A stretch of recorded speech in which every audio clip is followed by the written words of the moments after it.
Гим 800 эсэлтийн ерөнхий шалгалтанд бэлж байгаа сурагч зориулсан номны 12 дугаар бүлэг буюу химийн тэнцвэр бүлэг сэдвийн зарим бодлогыг бодож тайлбарлая. За 567 дугаар даалгавар дараах урвалуудаас аль нь ирэх урвал вэ гэж. За тэгэхээр ирэх урвалын тухайд бол нэгдүгээрт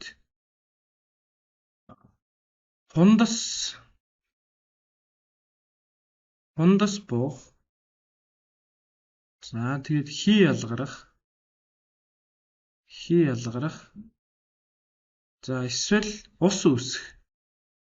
За энэ тохиолдолд ерөнхийдөө урвал бол үйл эргэх шинжтэй байна. Үйл эргэх шинжтэй байна гэдээ ойлгож байна. За тэгээд эхнээс нь шинжлэх юм бол за эхний урвалаар бол ус үүссэн. Тийм учраас энэ бол эцээ хүртэл явах юм байна. Хүчин суурийн хооронд явах саармагч хурлан тийм ээ. За хоёр дахь урвалаар болохоор тундс үүссэн. За Е урвалаар бол хий ялгарсан.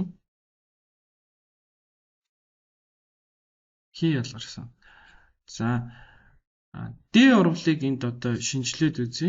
Д урвал бол литий, металл литийн шатах урвал байна. Тэгэхээр литий агаарт хүчил төрөгчийн оролцоотой. За энэ юу гэх нь? Агаарын оролцоотой шатаад литий оксид үүсгэж байгаа юм урвал байхгүй. Хатуу. За тэгэхээр энэ ерөнхийдөө нөгөө хатуу төлөвтэй бодис үүсэж байгаа. Хатуу хий харилцан үйлчлээд хатуу төлөвтэй бодис үүсэж байгаа. Тэгэхээр литий оксид бол буцаад одоо аяндаа задрах боломжгүй гэсэн үг л дээ. За ингээд А нь бол биш, Б нь биш, Д нь биш, Е нь биш. За яагаад С ирэх урвал вэ гэхээр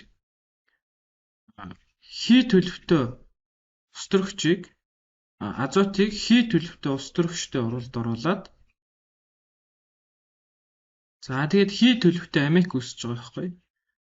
Тэгэхээр энэ бүгдээрээ хий төлөвтэй бодисууд учраас урвалыг битүү савнд явуулна.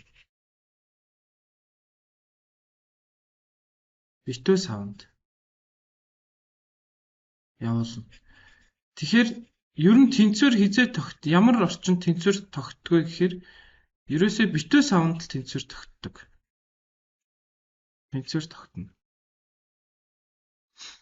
За тэгэхээр тэнцвэр тогтно гэдэг бол шулуун болон буцах урвал ижил хурдтай явна гэсэн үг. Тэгэхээр энэ битүү савнд хий төлөвтэй бодисуудын хооронд урвал явагдаад хий төлөвтэй бодис үүсэж байгаа учраас энэ бол яхаа ирэх урвал байх юм аа гэж байгаа байхгүй. За тэгэхээр бол ерөнхийдөө бид нар тундс буух хий ялгарч байгаа ус үүсэж байгаа урвал байх юм бол үйл эргэх юм аа гэдээ ойлгоно. За дараа нь тухайн одоо урвал битүү савнд явж гэнэ үгүй гэдгийг бас бодох хэрэгтэй байна тийм ээ. Хэрвээ битүү савнд явж ивэл ерөнхийдөө ирэх урвал байх бүрэн боломжтой гэсэн үг. За хий ялгарч гэн гэхээр жишээлбэл одоо энэ азот устөрөгчтэй харилцан үйлчлээд хий ялгарч гэн гэж энийг бол ойлгож болохгүй. Яг гэвэл нөгөө битүү савнд учраас эндээс бол хий ялгараад байгаа юм байхгүй. Хэдийгээр хий байдалтай амик үүсэж байгаа гэсэн энэ бол системдээ буюу одоо савн дотор байгаа л гэсэн. Хий ялгарч байгаа гэдэг чинь одоо жишээлбэл тийм ээ одоо шил аяганд урвал явагдаа. За жишээ нь Е тохиолдол байна л да. За ингээд шил аяганд урвалыг явуулаад тэгээд ингээд эндээс яах нь ингээд H2-ээс нь ялгараа явчихж байгаа байхгүй. Тийм учраас H2-ээс нь буцаж урвалд орох боломжгүй буюу үйл эргэх шинжтэй болчихж байгаа гэсэн үг. Хий ялгарна гэж энийг хэлж байгаа. Урвалын холимгоос хий ялгарах хэрэгтэй тийм ээ. Тэгэх юм бол одоо тэр ялгарж байгаа учраас буцаад урвалд орохгүй гэсэн ийм логик санаа явж байгаа. За 571 дугаар даалгавар. Химийн тэнцвэр тогтсон систем дараах илэрхийлэлүүдийн аль нь үнэн бэ гэж. За тэгэхээр тэнцвэр тогтсон систем дээр бид нэг хоёр зүйлийг одоо сайн мэддэг байх хэрэгтэй. Тэнцвэрийн тухай ойлголтын дээр. За концентрац, хугацааны хамаарал. За тэгээд дараагийнх нь болохоор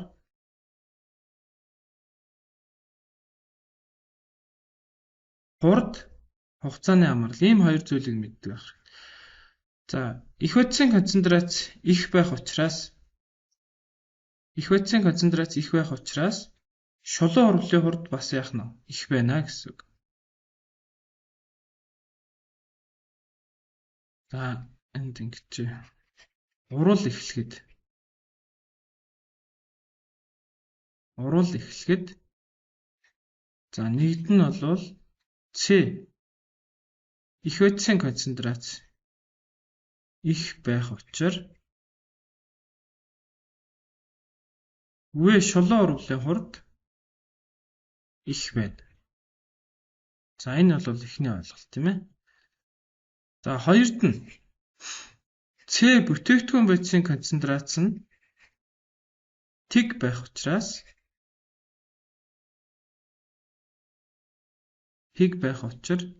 В буцах урвалын хурд нь тэг байна. За урвал эхлэхэд ярьж байгаа шүү тийм ээ. За одоо урвал явагдахад гэчээ тийм. Урвал явагдахад за нэгд нь их хойцын концентрац буурна. Яг л хугацаа өнгөрсөн урвалд орж байгаа учраас их хойцын концентрац за буурах учир гэчээ тийм. Буурах учир В шулуун урвалын хурд буурна. За хоёрд нь болохоор бүтээгдэхүүн бодисын концентрац ихсэх учир. Яг л урвалаар үүсэж байгаа учраас бүтээгдэхүүн бодисын концентрац ихснэ. Бүтээгдэхүүн бодисын концентрац ихсэх учир В буцах урвалын хурд ихснэ. За ийм одоо ойлголтыг гэдэг мэддэг байх хэрэгтэй. За энэ бүхний эцэст яах вэ гэхээр В шулуун урвалын хурд болон буцах урвалын хурд тэнцэн. Энэ бол яах нь тэнцвэр тогтсон систем болж байгаа гэсэн үг тийм. Шулуун болон буцах урвалын хурд тэнцснээр яах нь тухайн систем тэнцвэр тогтно. За энийг графикаар илэрхийлэх юм бол их хойцын концентрац ингээд хугацаа өнгөрөх тусам буурна. За сүүлдээ ингээд яах нь тогтмол болох нь л да.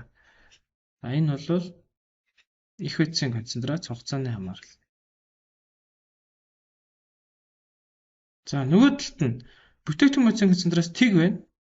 Хугацаа өнгөрөх тусам ихсээр гад сүүлдээ яах нь тогтмол болно. За энэ бол бүтээгдэхүүн. За яг энэтэйгээ харгалзаагаар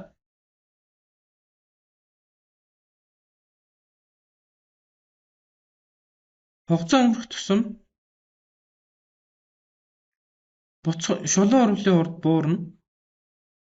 шулуун урвалын хурд буурна.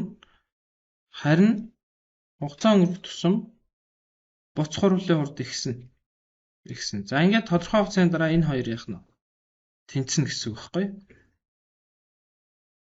За одоо энэ Т утхан дээр. За Т1 гэдэг утхан дээр шулуун болон буцах урвалын хурд тэнцэнэ. За энэ бол за ногоон нь бол В буцах урвалын хурд. За улаан нь бол В шулуун урвалын хурд. Тэгэхээр хугацаа өнгөрсөн их хойцын концентрац буурж байгаа учраас шулуун урвалын хурд буурна. Хугацаа өнгөрсөн их хойцын концентрац ихсэж байгаа учраас буцах урвалын хурд ихснэ. За ингээд шулуун болон буцах урвалын хурд тэнцэх үед их болон бүтээгдэхүүн бодисын концентрац тогтмол болно. Өөрчлөгдөхгүй тогтмол болно. За ийм системийг л тэнцвэр тогтсон систем гэж байна. Тэгэхээр тэнцвэр тогтсон систем мэдээ шулуун болон буцах урвалын хурд тэнцүү байна. За тэнцвэр тогтсон системд их болон бүтээгдэхүүн бодисын хэмжээ тэнцүү байна гэдэг бол худлаа. Мэдээж ялгаатай байна. Ихтэй яах нь тогтмол байна. Өөрчлөгдөхгүй гэсэн үг тийм ээ. За тэнцвэр тогтсон системд химийн урвал явагдахгүй зогсно гэдэг бол худлаа. Шулуун болон буцах урвал ижил хурдтай явж байгаа. За температурыг ихсэхэд урвал эндотермийн урвалын зөв шилжинэ. За энэ бол зөв. Температурыг ихсэхээр дулаан шингээж байгаа урвал хурдтай явна. За тэнцвэр тогтсон системд катализатор нөлөөлөхгүй. За энэ бас үнэ. Яг л шулуун болон буцах урвалын хурдыг зэрэг хорцохдаг учраас катализатор бол тэнцвэр тогтсон системд нөлөөлдөггүй. За ингээд хариулчих нь. За 574 дэх даалгавар. За гисэн эргэх урвалын хувьд бүтээгдэхүүний гарцыг ихсэхийн тулд дараах хүчин зүйлсээс алийг нь өөрчлөхөө гэдэг. За тэгэхээр тэнцвэрт нөлөөлдөг хүчин зүйлүүд байна л да. Өөрөөр хэлбэл тэнцвэр тогтсон системийн хувьд бид нар тэнцвэрийг бүтээгдэхүүн бодис үүсгэх чиглэлд одоо шилжүүлэх ийм одоо шаардлага тулгардаг. Тэгэхээр тэнцвэр зохисон систем мэдээж нэгдүгürt нөлөөлөх хүчин зүйл нь бол концентрац байна. Концентрац. За хоёр дахь хүчин зүйл нь бол температур байна. Температур. За гурав дахь хүчин зүйл нь бол даралт. За бас энийг савны эзлэхүүнээр бас тодорхойлсон байдаг.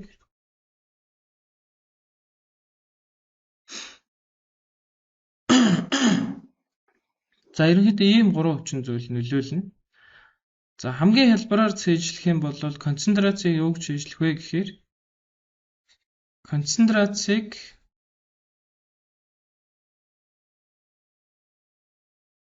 концентрацийг ихсэхэд эсрэг зүгт концентрацийг багасгах юм бол өөр лугаа шилжнэ гэд ингэж цээжлэх бол хамгийн хялбар гэсэн. Багасгахад өөрийн зүгт тэнцвэр шилжинэ.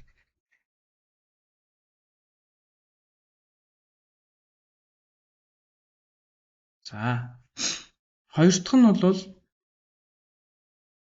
температур байна. За температур ихсэхэд эндотермийн урлын зүгт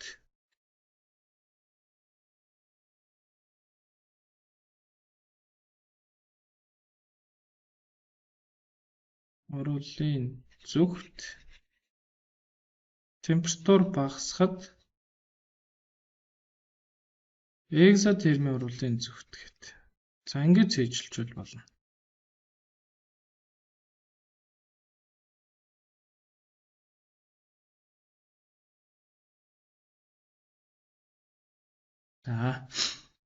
За даралтыг бол яг ингэж болно.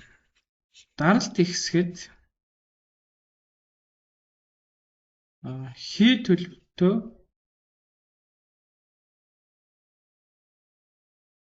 бодисын молекулын тоо цөөрөх чиглэлт.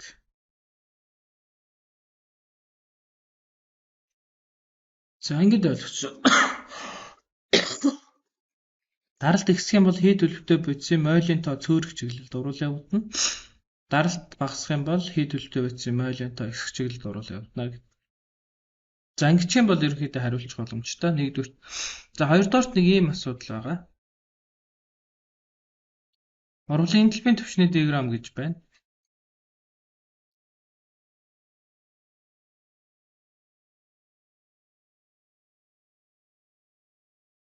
За жишээлбэл биднэрт байгаа урвалын хувьд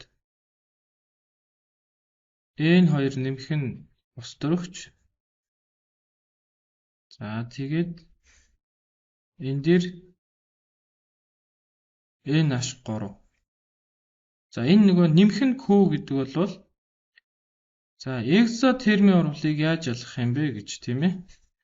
Тэгэхээр экзотермийн урвалын хувьд дельта H нь тгээс бага, Q нь тгээс их байвал экзотермийн урвал гэсэн үг байхгүй. За эндотермийн урвалыг яаж ялгах вэ гэхээр дельта H нь тгээс их, Q нь тгээс бага байвал эндотермийн урвал гэсэн. Тэгэхээр бид нар Q нь тгээс их байна гэдэг бол экзотермийн урвал буюу дулаан ялгаруулсан гэсэн. Дулаан ялгаруулна гэдэг нь их энергитэй их үдсээс бага энергитэй бүтээгдэхүүн үүссэн гэсэн үг. За ингээд энэ бол дельта H нь тгээс бага гарна гэсэн. За өөрөөр хэлбэл ус дөрөгч амиктай харилцан үйлчлээд ус дөрөгч азоттой харилцан үйлчлээд амик үүсэх урвал буюу шулуун урвалын дельта H нь за дельта шулуун гэж тийм. Шулуун урвалын дельта H нь болохоор тгээс бага байна гэсэн үг. Тэгэхээр буцах урвалын дельта H нь болохоор тгээс их байна гэсэн үг байхгүй. Өөрөөр хэлбэл буцах урвал гэхээр амикээс буцаад ус дөрөгч азот үүсэх урвал. Тэгэхээр бага энергитэй их үдсээс өндөр энергитэй бүтээгдэхүүн үүсэх буюу дулаан шингэж байгаа урвал явчихна гэсэн. Тэгэхээр бид нар шулуун урвалын экзотермийн урвал гээд буцах урлын өгөх нь эндотермийн оруулал гэж нэрлэнэ гэсэн үг байхгүй. За ингэж байгаад ерөнхийдөө нэг ажлаад үзье. За бүтээгдэхүүний гарцыг ихсэх нь урлын бүтээгдэхүүн үүсгэж чиглэж шилжүүлнэ. За температурыг ихсэхээр бол нөгөө эндотермийн оруулалтын зүгтүү их хөдс үүсгэж чиглэлд явчихна. За даралтыг ихсэхээр их хөдс нь 4 мол хий, бүтээгдэхүүн мөч нь 2 мол хий. Тийм учраас даралтыг ихсэх юм бол нөгөө молийн тоо цөөрөх чиглэл буюу бүтээгдэхүүн үүсгэж чиглэлд орол явах боломжтой байна. За ус төрөгчийн хийг нэмж болно гэв. За ус төрөгчийн хий гэдэг нь их хөдсийн концентрацийг буюу ус төрөгчийн концентрацийг ихсгэж байгаа гэсэн. Тэгэхээр концентрацийг ихсгэхээр эсрэг зөвхтэй гэсэн шүү дээ. Тэгэхээр ус төрөгчийн концентрацийг ихсгэж байгаа учраас эсрэг зөвхтэй буюу тэнцвэр амиг үүсгэж чиглэлд шилжээд амигийн гарс нэмэгдэнэ. За энэ болж байна. За катализатор нэмээд бол хэрэггүй гэсэн үг тийм ээ. Энэ бол нөлөөлөхгүй гэсэн шүү дээ. За ингээд зөв хариулт нь D болж байгаа гэсэн үг. Би илүү хялбархан яаж одоо цээжлэх вэ гэдгийг хэлж өглөө тийм ээ. За дараагийнх нь 576 янз бүрийн температурт амигийн гарц даралтаас хамаарах хамаарлын график өгчээ. 450 градус Цельс температур 200 атмосфер даралтанд амигийн гарц ямар байх вэ гэж. 200 атмосфер даралт гэдэг нь энэ 450 градус Цельс гэдэг нь энэ морийг хэлж байгаа. Тэгэхээр бид нар эндээс ингээд дээш нь харна гэсэн үг л дээ. За тэгэхээр энэ дэр байна гэсэн үг. Энэ. За тэгээд ингээд хажуу тийш нь харахаар нэг 30 жоохон гарантай ах шиг тийм ээ. За 36 та. Гэт ийм зөв хариулт байна. 200 атмосфер даралтан дээр 450 градус Цельс температур гэхээр. За дараагийн даалгавар дараах эргэх оруулал өгчээ. Тэнцвэр тогтсны дараах NO2 ба N2O4 холимгийн талаар аль мэдээлэл нь зөв бэ гэж. За урвал бол экзотерм урвал байна. Экзотерм. За системийн температурыг ихсэх юм бол N2O4-ийн хэмжээ ихснэ гэдэг. Энэ бол буруу. Яг л температурыг ихсэхээр эндотермийн оруулалтын зүгтүү их хөдс үүсгэж чиглэлд орол явагдаад одоо энд бол тэнцвэр их хөдс үүсгэж чиглэж шилжинэ. Эндотермийн оруулалтын зүгт. Тэнцвэр их хөдс үүсгэж чиглэлд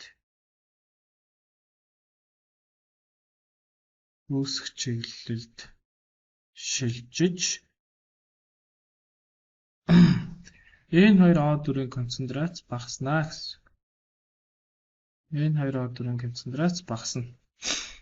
За хоёр дахь нь N2O4-ийн үүсэх болон задрах хурлын урд тэнцүү биш вэ? Тэнцвэр тогтсны дараах гэж асууж байгаа учраас тэнцүү байх ёстой. За системийн даралтыг багасгавал N2O4-ийн хэмжээ ихснэ. За энэ бас биш байна тий. Нөгөө даралтыг багасгаж байгаа учраас молийн тоо хий төлөвтэй бодисын молийн тоо ихсэх буюу 2 мол NO2 хий үүсгэж чиглэлд орол явуулна гэсэн.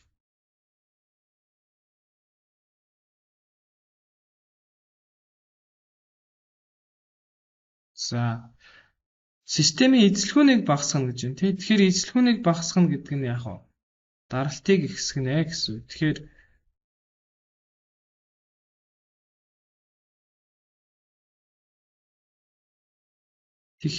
C болон D хариу одоо адилхан гэсэн.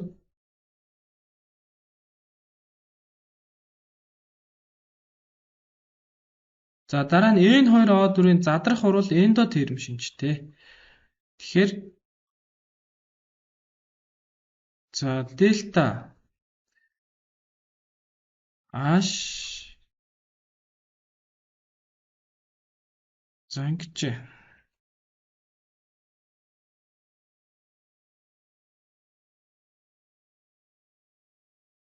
дельта шулуун оруулагч тий. Шулуун урлын энтальпийн өөрчлөлт нь сөрөг 58. Тэгэхээр дельта буцах оруулын дельта H нь эерэг 58 гэсэн. Тэгэхээр буцах оруул гэдэг нь юу юм гэхээр N2O4-ийн задрах оруул гэсэн үг байхгүй. Задрах оруул. Тэгэхээр N2O4-ийн задрах оруул нь эндотерм шинжтэй гэдэг нь зөв байна гэсэн үг. Тэгвэл энэ хоёр од руу задрах буюу буцах оруулна, ийшээ явж байгаа оруулна, эндотерм оруул гэсэн үг тийм ээ. Шулуун оруул нь экзотерм байгаа учраас буцах оруул нь эндотерм гэсэн. За дараагийн даалгавар нь 581 байна. Урал явагдсан системийн температурыг ихсгэхэд. За энд урал өгсөн юм байна. Дээр амик өсөж байгаа урал байна. За амик өсөж байгаа уралын хувьд мөн шулуун урал нь бол за шулуун урал гэжээ. Шулуун урал экзотерм. За ингэж байгаа. За температурыг ихсгэхэд тэгээд даралтыг бууруулахад тэнцвэр аль зүг шилжихэ гэж.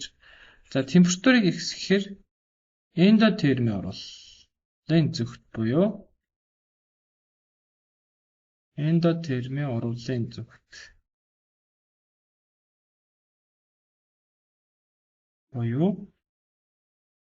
их хөц үүсгэж чиглэл шилж байна. За хоёрд нь даралтыг бууруулна гэж байгаа байхгүй. Тэгэхээр даралтыг бууруулна гэхээр мойлын тоо ихсэх чиглэлд. Даралтыг бууруулахаар хий төлөвтэй бодисыг мойлын тоо ихсэх. Буюу сал яах нь их хөц үүсгэж чиглэл шилжнэ гэсэн. За ингээд хоёлаа их хөцөл юм байна. Тэгэхээр зөв хариу нь B болжээ. За 589 нь 2 мол pH-ийг халаад задлахад Q болон R хийнэд үс тэнцвэр тогтжээ. Тэнцвэрийн үед R хийн X мол байсан ба урвалын холимог нийт 2 дээр нэмэх нь X мол байв. Задрах урвалын тэнцвэрийн тэгшитгэлийг сонгоно гэж байна. Тэгэхээр хэдүүлээ жишээлбэл А дээр аваад үзье л да. За А жишээг аваад үзье. P-н Q болон R үүсгэжээ. Тэгэхээр хэрвээ энд 2x орсон гэд үзэх юм бол энд x үүснэ, энд x үүснэ. Тэгэхээр бид нар хүснэгт хийх юм бол нэг иймэрхүү хүснэгт болно гэсэн үг. Анх 2 байсан, энэ тэг байсан, энэ тэг байсан. За өөрчлөлт нь болохоор энэ 2x-ээр хорогдсон, энэ x-ээр нэмэгдсэн, энэ x-ээр нэмэгдсэн. За тэнцвэрт болохоор энэ 2-аас нь 2x болно. Энэ x болно, энэ x болно. Тэгэхээр нийт нь болохоор яах нь вэ? 2-аас нь 2x нэмэх нь 2x гээд нийт нь 2 гарчна гэсэн. Өөрөөр хэлбэл энэ системийн хувьд бол ямар ч мойлын тооны өөрчлөлт болчихж байгаа гэсэн үг байхгүй? 2x задраад буцаад 2x үүсчихээр. За тэгэхээр мойлын тоо нь одоо нэгээр ихсэж явах хэрэгтэй гэсэн үг л дээ. Ер нь бол тэгжээж одоо зөв хариу нь гарна гэсэн. Яг л энэ чинь 2 дээр нэмэх нь x гэж байгааз. Тэгэхээр 2x задрахаар 3x үүсдэг ч юм уу. Эсвэл x задрахаар 2x үүсдэг ч юм уу. За тэгэхээр b дээр бол мойлын тоо нь нэгээр ихсэж байна. Энд 2x задрахаар энд 2x үүсээд энд x үүсэж байна. Тэгэхээр 2x нь 2x-ийг оргоцохоор x-ээр нэмэгдэнэ гэсэн үг. За C дээр болохоор мөн ялгаагүй.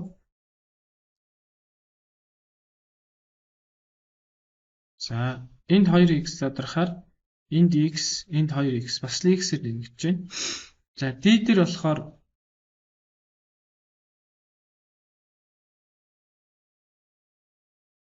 x задрахаар x 2x үүсээд мойлын тооны өөрчлөлт нь 2x-ээр нэмэгдэж байна. За ингэж энэ нь болохоор 2 дээр нэмэх нь x болно. Нийт нь. За энэ болохоор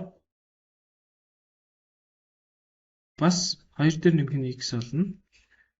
За энэ болохоор 2 дээр нэмэх нь 2x болчихно. X нь x-тэй урагдаад x задраад x үүсээд 2x үүсэж байгаа. Тийм учраас 2 дээр нэмэх нь 2x болно. За y нь болохоор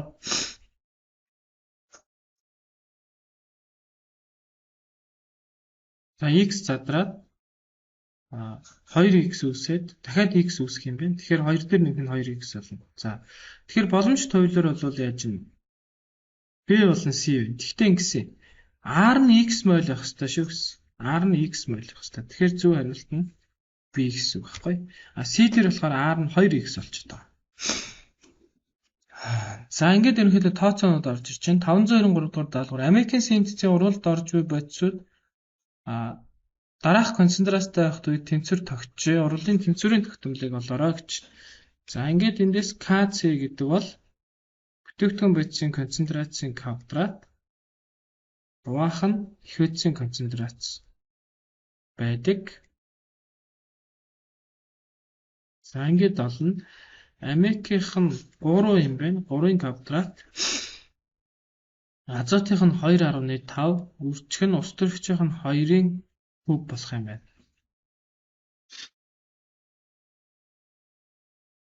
За ингээд хэсэг хуваах нь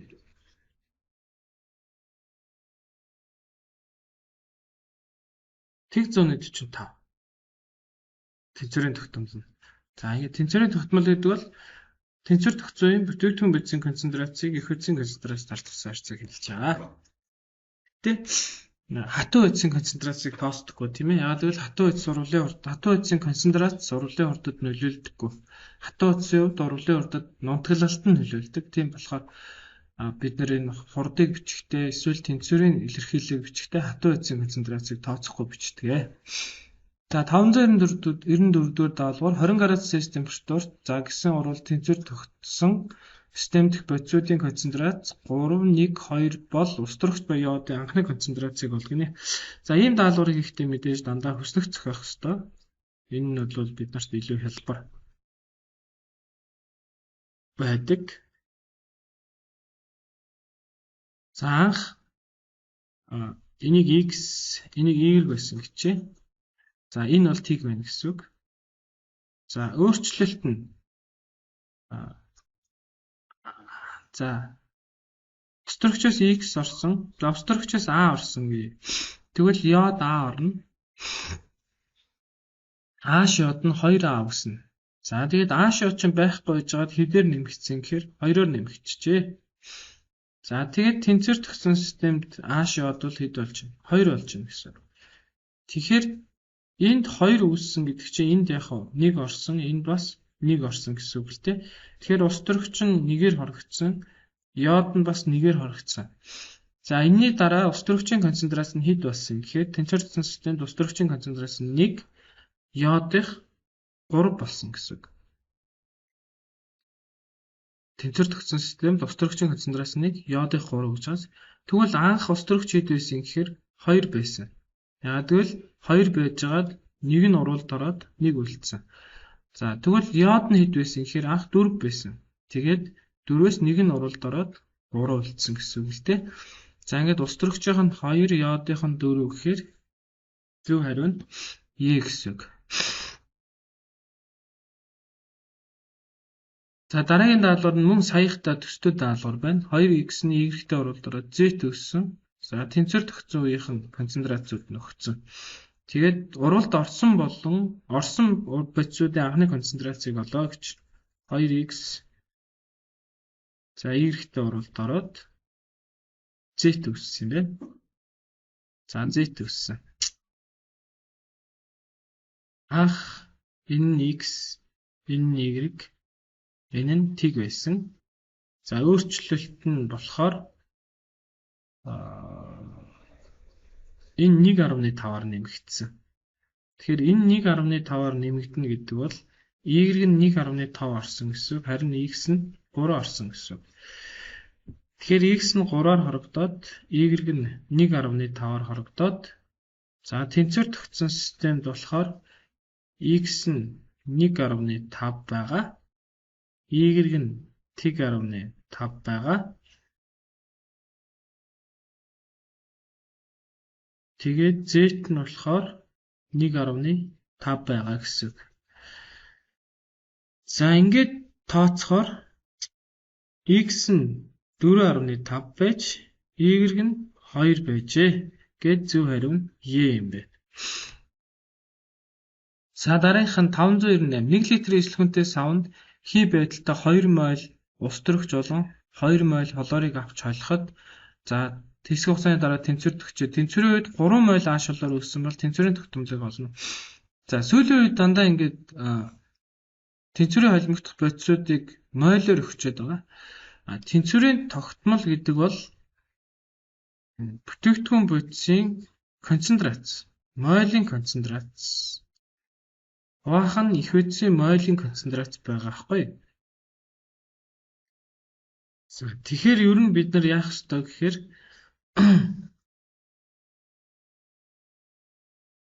дандаа энд мойлын концентрац орлуулах ёстой. Мойл орлуулж болохгүй л гэдгийг хэлээд байна. За ингээд урвалаа харах юм бол ийм байна л да.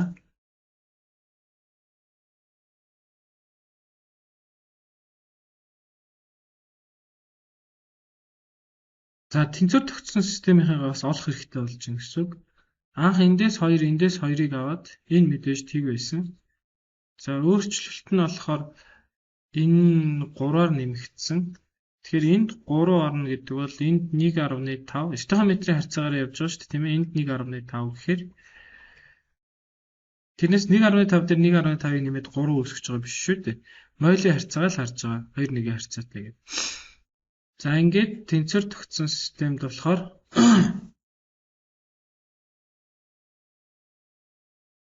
энд тэг 1.5 үлдэх юм байна. Энд бас тэг 1.5 үлдэх юм байна. За тэгээд энэ болохоор 3 2 гэсэн үг. За ингээд энэ одоо бодисуудын тэнцвэр тогтсон систем дэх бодисуудын мойл нь хамгийн гол нь мойл нь. Тэгэхээр мойлыг бол шууд орлуулж болохгүй. Заавал мойлын концентрац болох хэрэгтэй. За тийм учраас мойлын концентрац болгоно гэхээр эсэлхүүнд нь хуваана гэсэн үг. За 3 мойлыг хуваах нь 1 литрийн квадрат. Хуваах нь 0.5 мойлыг хуваах нь 1 литр. Өрчих нь 0.5 мойлыг хуваах нь 1 литр. За ингээд 1 литр учраас эсэлхүүн болон мойлын концентрац бол мойлын тэнцвэр байна гэсэн үг. Тийм учраас шууд одоо эсэлхүүний хавийг биччихье. Тэгэхээр 3-ын квадрат хуваах нь 0.5-ын квадрат болно гэсэн үг. 3-ын квадрат 0.5-ын квадрат.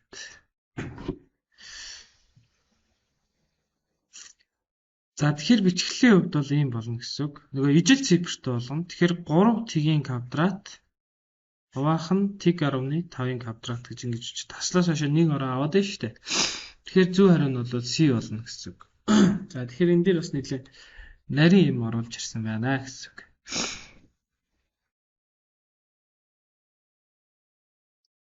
За 600 дугаар даалгавар 1 дециметр куб эсэлхүүнтэй битүү савнд X хий задарч Y ба Z-ийг үүсгэнэ. Их олон бүтээгдэхүүн бодисын концентрац хугацаанаас хамаарлыг ашиглан X, Y, Z-ийн тэнцвэрийн концентрацийг олоорой. За энэ бол яг харьцангуй хэлбэр даалгавар байна. 1 дециметр куб эсэлхүүнтэй гэхээр мэдээж мойл болон мойлын концентрац нь адилхан байна гэсэн үг л дээ. За ингээд Z-ийн тэнцвэрийн концентрац нь бол хэд байх нь вэ? 4 гэсэн үг. За Y-ийн тэнцвэрийн концентрац нь 3 гэсэн үг. За X-ийн тэнцвэрийн концентрац нь 2 гэсэн үг. За ингээд зөв хариу нь C гэсэн үг. Тэгэхээр энэ бол зөвхөн график уншгал энэ даалгавар байна гэсэн. За 601 дугаар даалгавар 500 Кельвин температурт гэсэн тэнцвэрийн системийн K-ц тэнцвэрийн тогтмол нь 14.5. Хэрвээ 500 Кельвин температурт за 1 литр багтаамжтай битүү савнд ийм мойл ус төрөгч 0.125 мойл CO 0.5 мойл CH3OH агуулгач байсан бол урвалын харьцаа хэдвэ тэнцвэр тогтохын тулд урвал аль чиглэлтэй байх вэ гэж. Тэгэхээр бид нар дурын системийн их олон бүтээгдэхүүн бодисын концентрацийн харьцааг урвалын харьцаа гэж нэрлээд Q-гээр тэмдэглэж байгаа. Урвалын харьцаа. Энэ бол одоо зөвхөн дурын системийн дурын систем тий. Дурын системийн одоо их олон бүтээгдэхүүн бодисын харьцааг Q гэж байна. Харин энэ Q нь тэнцвэр тогтсон системийн хувьд K-цэтэйгээ тэнцвэр байдаг л гэсэн. Энэ бол тэнцвэр тогтсон систем. Тэнцвэр тогтсон системийн хувьд Q бол яг K-цэтэйгээ тэнцвэр болдог гэсэн.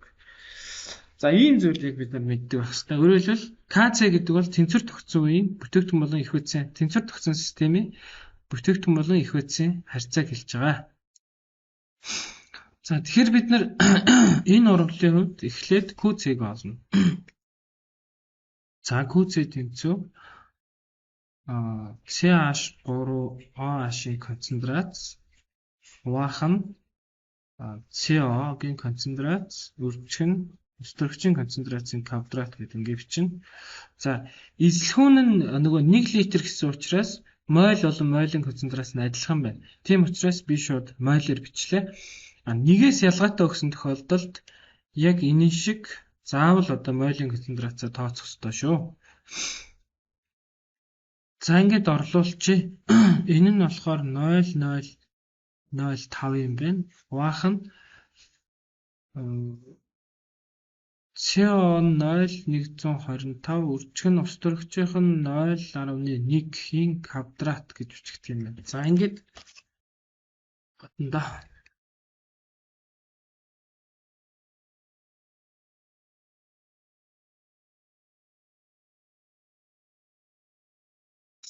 за ингээд QC-ийн 4 гарч байгаа юм байна.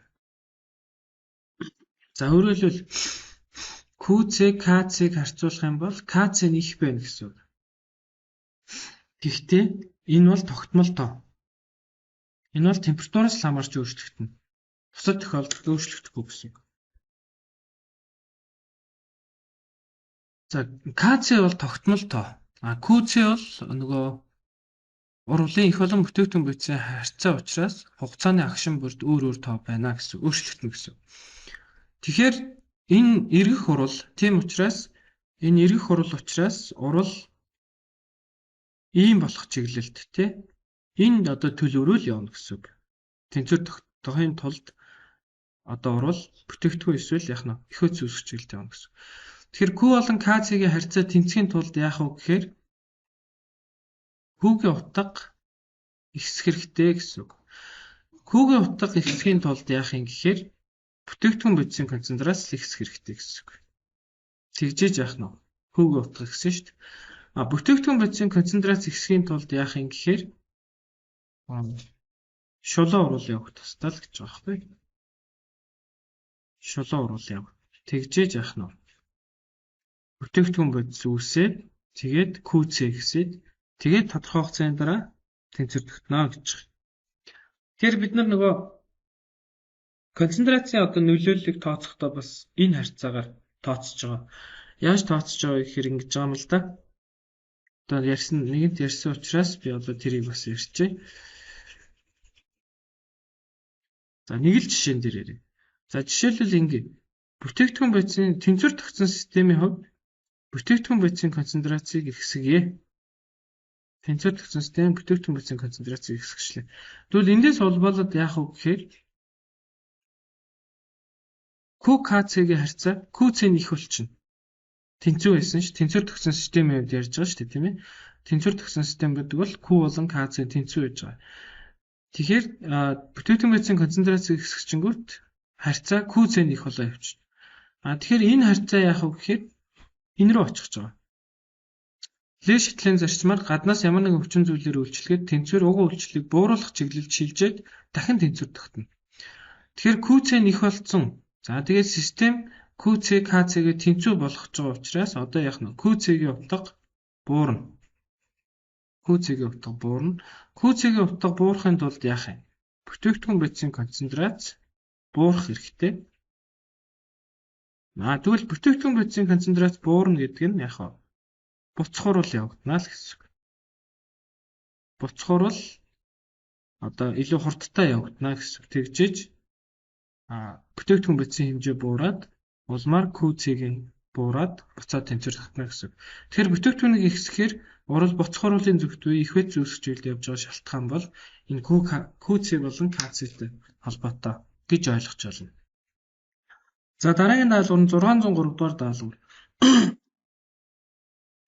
ESO2 A2-т оруулаад ESO3 үүсэх орвол тэнцвэр тогтжээ. За тэгээ тэнцвэр тогтсон үеийн бодисуудын концентрац байна. Ингээд их бодисуудын анхны концентрац болон тэнцвэрийн тогтмолыг олох юм байна.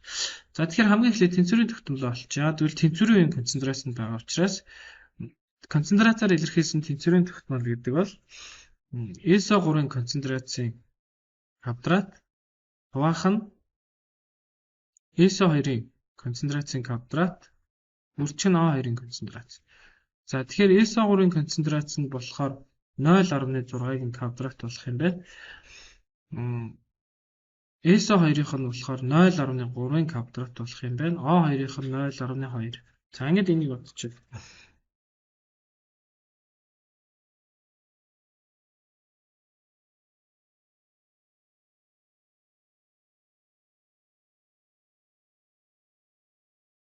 За ингэхээр 20 гарч ий.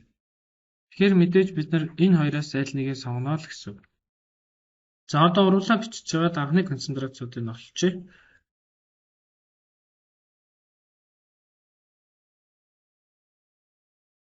Анх энийг x, энийг y гэсэн бичиж. Энэ тэг байна. Тэгээ ESO3 бол тэг байна гэсэн үг.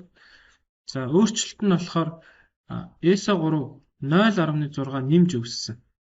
Тэгэхээр энэ дээр 0.6 үүснэ гэдэг бол энд 0.3 орно гэсэн үг. Энд 0.6 орно гэсэн үг. Тэгэхээр ESO2 0.6-аар хорогдно. A2 болохоор 0.3-аар хорогдно. За ингээд тэнцвэр тогтсон системд болохоор ESO2 нь 0.3 байгаа. A2 нь болохоор 0.2 байгаа. ESO3 бол 0.6 байгаа. Тэгэхээр x нь анх 0.9 байсан гэсэн үг. Y нь анх 0.5 байсан гэсэн үг. За тэгэхээр ESO2-ын концентрац нь 0.9-төв. Тэгээд A2-ийнх нь 0.5-тай гэхээр зөв хариу D болж байгаа гэсэн үг. За дараа нь тэнцвэр тогтсон систем тогтсон урвалын тэгшгэлийг хоёр янзаар бичиж болно. Хэрэв нэгдүгээр урвалын KC4 бол хоёрдугаар урвалын KC хэд вэ гэж асууж байна. За нэгдүгээр урвалын KC-г бичих юм бол ESO3-ын концентрацийн квадрат хуваах нь ESO2-ын концентрацийн квадрат үржих нь A2-ын концентрац гэдэг ингээд бичнэ.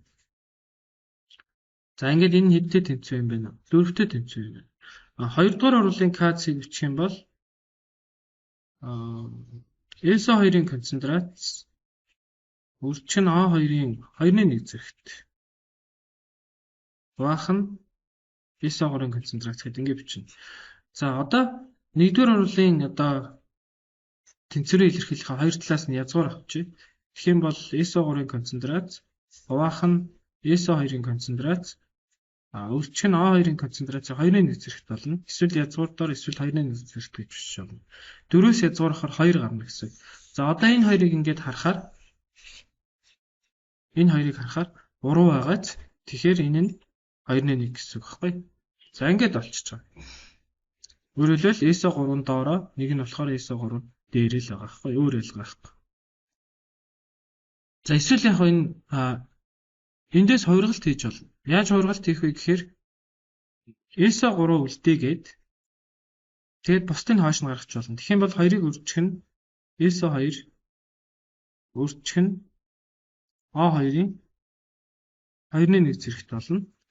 За эндээс 2-оо урш нь оруулаад ESO3 буцаагаад хойш нь оруулж. За 2-оо урш нь оруулахаар 2.1 болно. Тэгээд ESO2 үржих нь A2-ын 2.1 зэрэгт хуваах нь ESO3 гээд энэ гарч байгаа гэсэн үг тийм. За дараагийн даалгавар нь энэ хий төлөвтэй бодисуудын хооронд урал яваад тэнцвэр тогтж байгаа тохиолдолд ер нь концентрац гэхээс илүү хувийн даралтаар илэрхийлэх нь илүү оновчтой байдаг. За эндээс үндслээд тэнцвэрийн тогтмолыг хувийн даралтаар илэрхийлсэн буюу KP гэдэг за ийм ойлголт гарч ирж байгаа.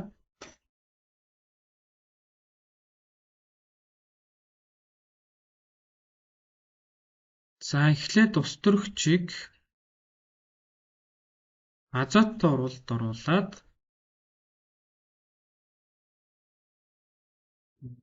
тэгээд амик үүссэн юм байна. За P нийт даралтай бид нэр 10 кPa гэж үзнэ. Яагаад гэвэл хий тус бүрийг 10 кПа тогтмол даралтанд ор гэж байгаа байхгүй. Тэгэхээр урал явагдсны дараа бол одоо даралт өөрчлөгдөв гэсэн. За анх эндээс 0.4, эндээс 0.2-ыг аваад энэ мэдээж тэг гэсэн үг. За өөрчлөлт нь болохоор энэ 0.2-оор нэмэгдсэн байна. Амик нь. Тэнцвэрийн системд 0.2 мол амик үүссэн гэж байгааз. Тэгэхээр энэ дээр 0.2 орно гэдэг нь азот нь 0.1 орсон гэсэн үг. Ус төрөгч нь 0.3 орсон гэсэн үг. Тэгэхээр энэ 0.3-аар хорогдоод энэ 0.1-ээр хорогдоод тэгээд тэнцвэр тогтсон системд болохоор ус төрөгч нь 0.1 байгаа, азот нь бас 0.1 байгаа, амик нь 0.2 байгаа. За эдгээр дандаа юугаар юм? Мойлоор. За тэгэхээр тэнцвэр тогтсон систем дэх нийт мойлын тоо болохоор 0.4 моль гэсэн үг. За эндээс томьёо хэрэгтэй. Парцел даралт гэдэг бол одоо ус төрөгчийн парцел даралт гэдэг бол за ус төрөгчийн мойлын дойлыг үржих нь P нийт даралт байх хэрэгтэй. Ингэж олно. Энэ мойлын дойл. За мойлын дойлыг яаж олох юм бэ гэхээр ус төрөгчийн мойлын дойл гэдэг бол ус төрөгчийн мойлыг нийт мойлд харьцуулсан харьцаа гэсэн үг.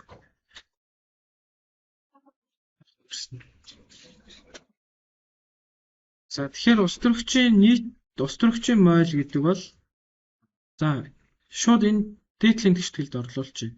Тэгэхээр ус төрөгчийн хувийн даралт гэдэг бол ус төрөгчийн мойлыг хуваах нь E нийт үржих нь P нийт болох нь шүү дээ. За ингээд ус төрөгчийн мойл нь хэдий 0.1 моль. Нийт мойл нь болохоор 0.4 моль. Ингээд үржих нь 10 кПа нийт даралтаар үржүүлэх ёстой. За ингээд мойл нь мойлтойгоо хуваагдаад 125 юм байна тий. За ингээд 2.5 кПа гэсэн үг. Ус төрөгчийн хувийн даралт нь. За ус төрөгч болон азотын нөгөө системт мойлын тоо адилхан учраас азотын хувийн даралт нь бас 2.5 гэсэн үг. За харин амикийн хувийн даралт нь 5 кПа гэсэн үг. За энийгээ хасаад болж болно. Нийтдээ 10 кПа юм чинь хасаад болж болно. Эсвэл томьёогоор бодож болно. Амикийн хувийн даралт гэдэг бол амикийн мойлыг хуваах нь нийт мойл тэгээ үржих нь P нийт гэдэг ингээд орлуулад бодож болно. Зарчмын хувьд адилхан. Аль ч тохиолдолд адилхан арга гарна гэсэн үг. За одоо эндээс Kp-г олно. Kp гэдэг бол даралтаар илэрхийлсэн тэнцвэрийн тогтмол тийм ээ. Амикийн хувийн даралтын квадрат хуваах нь ус төрөгчийн хувийн даралтын куб үржих нь азотын хувийн даралт гэсэн үг. За ингээд амикийнх нь 5-ын квадрат хуваах нь ус төрөгчийнх нь болохоор 2.5-ын куб үржих нь 2.5 гэсэн үг. За нэгжээ бас тооцох хэрэгтэй гэсэн. Даралтаар тодорхойлж байгаа тэнцвэрийн тогтмол дээр ер нь нэгжээ тооцох хэрэгтэй гэсэн. За тэгэхээр 5 кПа-ийн квадрат хуваах нь 2.5-ын кПа-ийн куб үржих нь 2.5 кПа гэсэн.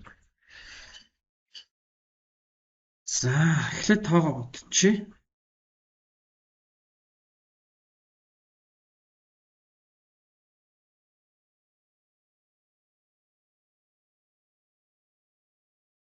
За тэг 64. За доотлоос болохоор ингэх юм байна. Килпаскалийн 4 зэрэгт болох юм байна. Тэгэхээр энэ 4-нд 2-той ороод доор 2 үлдэн. Тэрийг дээш нь гаргаад бичих юм бол килпаскалийн сөрөг 2 гэж бичигдэнэ. Тэг 64 килпаскалийн сөрөг 2 гэдэг аан зөв хэрэг гэсэн. За 609-р даалгавар болоход X, Y, Z бодисуудыг хольж хэсэг хугацаанд байлгахад за энэ уруулын явагдаад тэнцвэр тогтсон. За ингээд биднэрт нэг ийм юм байна.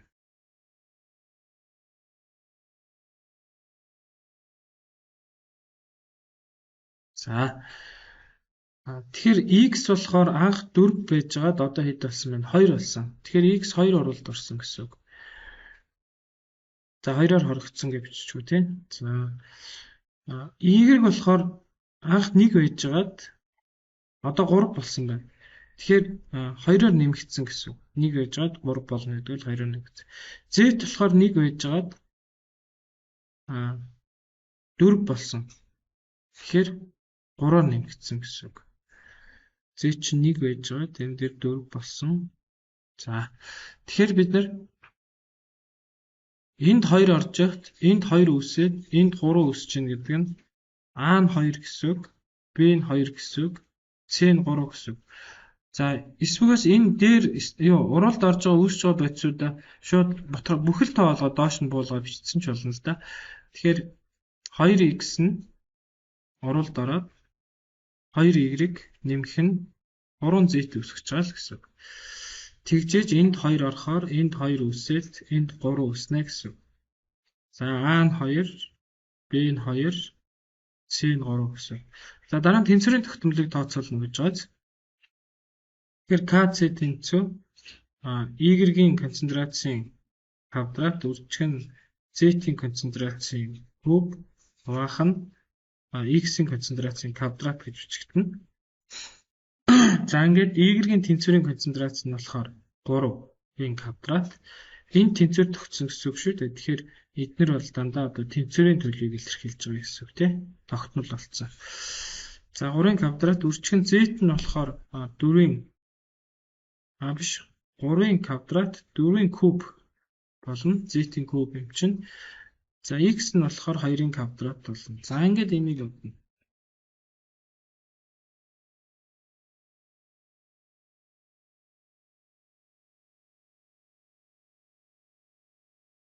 За ингээд KC 144 гарч байгаа. DEF нь 1 4 4. За дараагийн даалгавар нь 611 байна. 20 градус температурт 2А бета уралд ороод 2C өсөж байгаа бол за тэгээд системт тэнцвэр тогтсон систем төгөөцүүдийн концентрац өгөлжээ. За эхлээд тэнцвэрийн тогтмолыг олоорой гэж. Нэгдүгээр даалгавар нь KC-г болох юм байна. За KC гэдэг бол C-гийн концентрацийн квадрат хуваах нь А-гийн концентрацийн квадрат үржих нь C-гийн концентрац гэхээр 4-ийн квадрат хуваах нь А нь болохоор 1-ийн квадрат тэгээд үржих нь 2 16 8.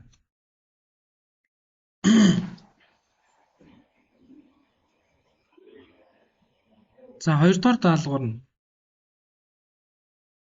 анхны концентрацуудыг нь олох юм байна. За 2А нэмэх нь B тэгээд 2C.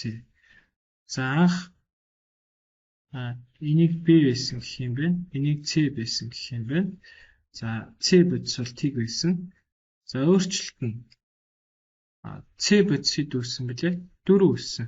Тэгэхээр C 4 үүснэ гэдэг бол B 2 ороод A 4 орно гэсэн үг. A нь 4-оор хорогдоод B нь 2-оор хорогдоод за тэнцвэр тогтсон системд А нь 1 болсон, B нь 2 болсон. C бол 4 гэсэн үг. Тэгэхээр B нь анх A нь 5 байсан гэсэн үг. Тэндээс 4 нь ороод 1 нь үлдсэн. C нь болохоор анх 4 байсан. Тэндээс 2 нь ороод 2 нь үлдсэн. Тэгэхээр B нь бол 5, C нь бол 4. За дараа нь энэ температурт урвалын гарцыг олоорой гэж. Тэгэхээр 2А бета урвалд ороод 2C үсээ тэнцвэр тогтжээ. Хэрвээ тэнцвэр тогтоогүй бол 5 мол А бодис ороход B нь 2.5 ороод C нь яг 5 үүсэх ёстой. 5 мол үүсэх ёстой байхгүй? Хэрвээ тэнцвэр тогтоогүй бол тэнцвэр тогтсон шалтгаалаад 4 мол үсээ тэнцвэр тогтсон гэсэн. Тэгэхээр 5 мол нь үүссэн бол бид нар урвалын гарцыг 100 гэж үзнэ. 4 мойл үүссэн учраас хэдэн хувь нь үүссэн юм бэ гэхээр 80% гэсэн. Тэгэхээр D-ийн 80. За дараагийн даалгавар нь болохоор ингэж байна. Энэ даалгавар гэсэн үг тийм. Тэнцвэрийн үедх бүтээгдэхүүн үүсэх урвалын хурдыг тооцоолно. Шулуун урвалын хурдны тогтмол нь 0.5. За тэгэхээр тэнцвэртгсэн системийн хувьд бол харин стохиометрийн коэффициент нь 90 болдог. Тийм учраас бид нар шулуун урвалын хурдыг өчгтээ К бүрчг нь А бодисын концентрацийн квадрат бүрчг нь Б бодисын концентрац гэж бичнэ. Тэнцвэр тогтоогүй системд бол урвалын хурд 90-ийг бол одоо заавал туршилтаар тодорхойлно гэж байгаа тийм ээ. Энэ стохиометрийн коэффициент нь 90 болох руу. Тэнцвэр тогтсон системийн хувьд бол өмнө байгаа стохиометрийн коэффициент нь 90 болж байгаа. За ингээд тэнцвэр тогтсон системээр бодож байгаа учраас бид нар шууд орлуулаа бодчихно. 0.5-ыг үржих нь 1-ийн квадрат үржих нь 2 гэдэг ингээд 1 гарах юм байна л да. F нь шулуун урвалын хурд нь 1 гэсэн. За дараагийн даалгавар нь болохоор ингэж байна. А бодисын концентрацийг 2 дахин ихсгэж шулуун урвалын урд хэд дахин өөрчлөгдөх юм бэ? Тэгэхээр А бодисын ирэмб нь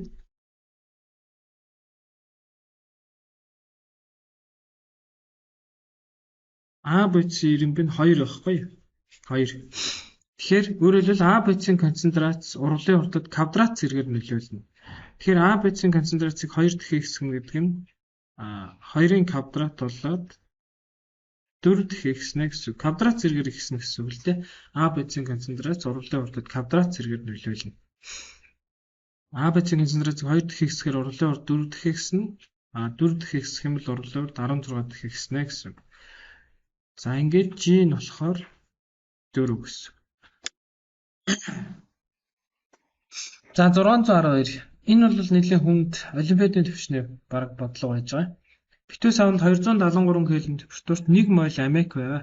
Тогтмол эзлэх хүнтэй үед 273 кельвинээс 819 кельвин температурт халаахад даралт нь 561 дахин ихссэн бол дараах даалгаврыг гүйцэтгэх нь гэж байгаа.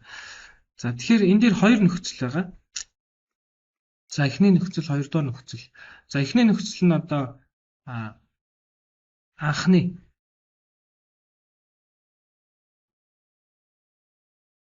буюу системд зөвхөн аммиак байгаа гэж тооцно. Урвал явагдаагүй байгаа гэсэн үг шүү дээ, тийм ээ. За хоёр дахь нөхцөл нь болохоор мэдээж тэнцвэр тогтсон гэсэн. За тэгэхээр зөвхөн аммиак байгаа тохиолдолд N1 гэвэл энэ нь хэдтэй тэнцвэр? 1 моль гэсэн үг. Эзлэхүүний V1 чи температурын T1 гэдэг энэ нь хэдий 273 кельвин, даралтын P1 чи. За тэнцвэр тогтсон системд молийн тоог нь N2 гэчээ. За энэ бол ус дөрөвч азот тэгээд NH3-ийн нийлбэрэн шүү дээ. Оруулын явдаа тэнцвэр тогтж байгаа юм чинь ийм оруул явагдсан гэж хэлсэн шүү дээ. За эзлэхүүний V1 гин яг гэвэл эзлэхүүн тогтмол үед гэсэн. За температур нь болохоор 819 кельвин. За тэгээд даралт нь болохоор ингэсэн 561 дахин ихссэн. Тэгэхээр бид нэр энийг 561-ийг үржих нь P1 гэж. За яг даралтын P2 гэх юм бол ерөнхийдөө P2 гэдэг бол 561-ийг үржих нь P1 гэсэн. Анхны даралтаас 561 дахин ихсэн. За ингээд бид нар хий одоо Италийн тэгштгэлээ хоёр нөхцөлд бичих юм бол R T1 за P2 V2 за V1 гэвч яг тэгвэл эзлэхүүн тогтмол гэсэн учраас за N2 R T1 болно. За энэ тэгштгэлээс V1-ийг хуваах нь R тэнцүү N1 T1 P1 гэж бичиж болно. За дараагийн тэгштгэлээс мөн адилхан V1-ийг хуваах нь R тэнцүү N2 T2 хуваах нь P2 гэж бичиж болно. За энэ хоёр тэгштгэлээ тэнцвүүлж идэх юм бол N1 T1 P1 тэнцүү N2 T2 P2 болно. За эндээс бидний зорилго N2-ыг олох. За энэ хоёр гэдэг бол N1-ийг үрчгэн T1 үрчгэн P2 хуваах нь P1-ийг үрчгэн T2 болох юм. За ингээд орлуулна да.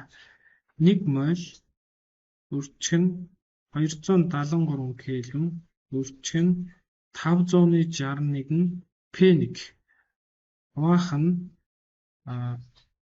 819 кельвин үрчгэн P1. За P1 нь ингээ хураагдаад кельвинтэйгээ хураагдаад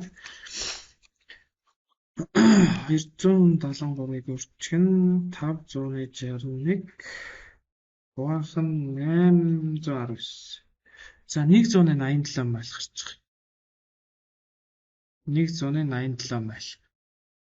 За энэ хоёроо олцсон. Тэнцвэр тогтсон системд нийтдээ 187 майл хий байгаа гэсэн. Энийг олсон гэсэн.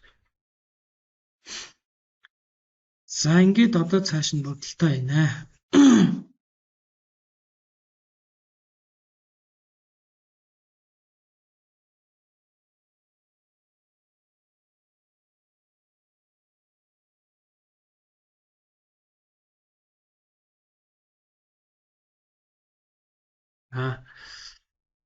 Тэгэхээр 2 мол амик задраад азот тэгээд 3 мол өстрөгч үүсгэж байгаа. За анх энэ бол 1 байсан. Азотыг өстрөгчтийг байсан. За өөрчлөлт нь 2x орсон гэдэг үгүй амикийг гэх юм бол азот x үүснэ, өстрөгч 3x үүснэ. Тэгэхээр амикийг 2x-ээр хорогдоод азотыг x-ээр нэмэгдээд өстрөгчийн 3x-ээр нэмэгдэнэ. Тэгэхээр тэнцвэр тогтсон системд болохоор азотын 1-ээс нь 2x биш амикийн 1-ээс нь 2x азотын x өстрөгчийн 3x ингэхээр нийтдээ 1-дээр нэмэх нь 2x болчих юм байна. Тэгэхээр 1-дээр нэмэх нь 2x нь хэд вэ? 187 гэсэн үг байхгүй юу? Тэнцвэр тогтсон системд нийт мойлын тоог нь олцсон шүү дээ. Энэ хоёр гэдэг. За эндээс x нь тэг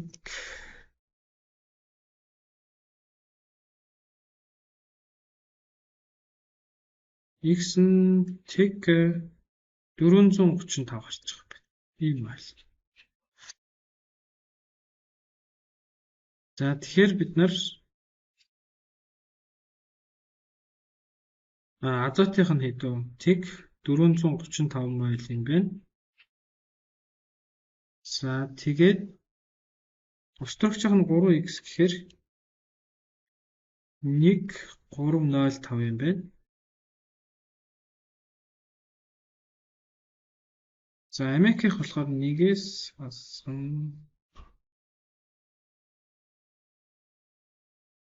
0.13 юм байна. За ингээд болчихж байгаа гэсэн тус бүрийн мойлыг x олцсон учраас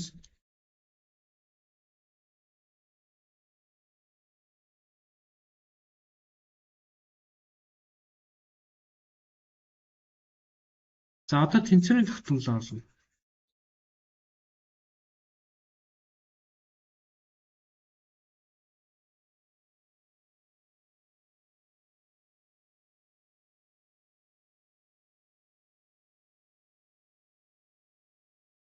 За Kc тэнцвэр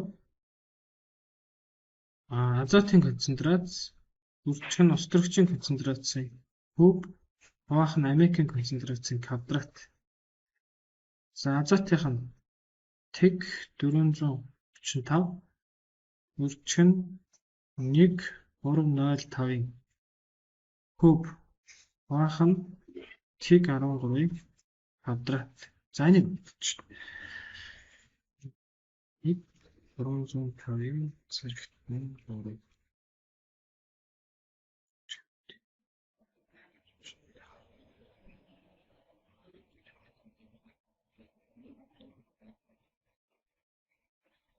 Тэгэхээр А, Б нь 57 гэсэн үг. За C нь болохоор 1 гэсэн үг. Яг тэгвэл ус төрөгчийн концентрацийг молийн хэмжээ гэж байгаа. Тэгэхээр ус төрөгчийн моль чинь 1.3 буюу 1 гэж бүглэгдэнэ. За тэнцвэр тогтсон системийн эзлэхүүнийг 4 дахин багасгана. Тэгэхээр эзлэхүүн нь 4 дахин багасна гэхээр концентрац нь 4 дахин ихснэ гэсэн. Концентрац нь 4 дахин ихснэ.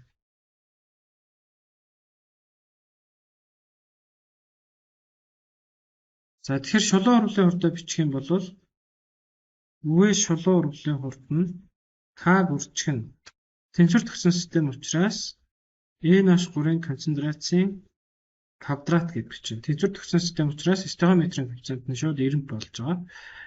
За тэгэхээр K бүрчг нь E-3-ын концентрац 4 дахин ихсэн гэсэн үг шүү дээ. За ингээд бичих юм бол 16 бүрчг нь K E-3-ын концентрацийн квадрат гэсэн ийм илэрхийлэл болно. Тэгэхээр 16 дахин ихсэн гэсэн үг. DE 16 гэсэн. За буцах хурлын хурдыг бичих юм бол харин буцах хурлын хурдыг бичгээр K за энэ K1 K2 гэжээ. K2-ыг үржих нь азотын концентрац үржих нь ус төрөгчийн концентрацийн куб гэж бичигдэнэ. За тэгээд тус урийн концентрац 4 дахин ихсэн гэсэн үг. Тэгэхээр K2-ыг үржих нь азотынх 4 дахин ихсэн үржих нь ус төрөгчийнхээс яах нь 4 дахин ихсэн. За тэгэхээр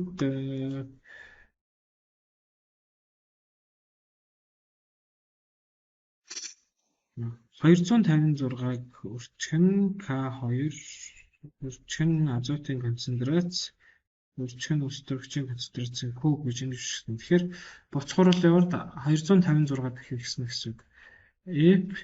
FGH нь 2, 5, 6 гэсэн. За ингээд энэ химийн тэнцвэр бүлэх сэдвтэй холбоотой өөр асууж тодруулах даалгавар байвал комент хэсэгт дугаарыг бичээрэй.